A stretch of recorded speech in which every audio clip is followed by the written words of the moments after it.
everybody, I'm Aaron Simmons. This is Philosophy for Where We Find Ourselves, May 12th, 2020. Now, yesterday, I posted my video and then tried to link it on Facebook, and for some stupid reason, my thumbnail picture continued to be upside down. I have no idea what was causing this. So, in light of my picture being upside down, I thought today maybe we could think about a couple philosophical ideas that can be inspiring to us in light of an upside down world. We certainly, for the last 9-10 weeks, have lived in a world that feels topsy-turvy. I think there are two things in particular that might be resources here.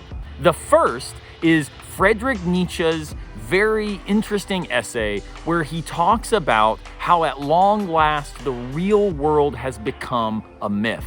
In this, he describes the way that Greek philosophy and then subsequently Christian theology are rooted in the idea that the real, material, historical, embodied existence, the world that we experience around us, that this in fact is the illusion. And the real world is heavenly. It's the Platonic forms. It's the idea world. Now, for Nietzsche, this is a transition that is a disaster. It turns the real, material, physical weightiness, we might say, of human embodied existence, it turns it on its head and makes it nothing more than a myth that we tell. The second idea about how to navigate a topsy-turvy, upside-down world is offered by Karl Marx. Marx gives us the notion of ideology, which he distinguishes from ideas. For Marx, ideology is simply the notion that our world has been flipped upside down. In reality, for Marx, the world works like this. We have at our bottom, our foundation, material existence. This is our embodied, lived human condition. Then on top of that foundation, we build economic discourse and interaction.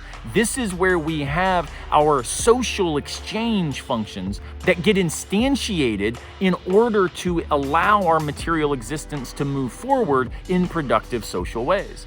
As a result of those economic relationships, there then arise ideas that reinforce them. They are products of those economic resources.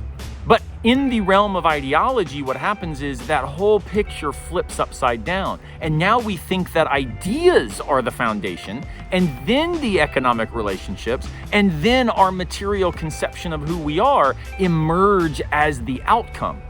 For Marx, it's that we are material beings working in the world in particular ways that produces capitalism as a structure, and as a result, the ideas of liberty and equality emerge from that economic structure in order to then seem as if they are foundational and they are the thing to which we appeal to justify where we are, rather than realizing where we are has produced the narrative that reinforces its own status.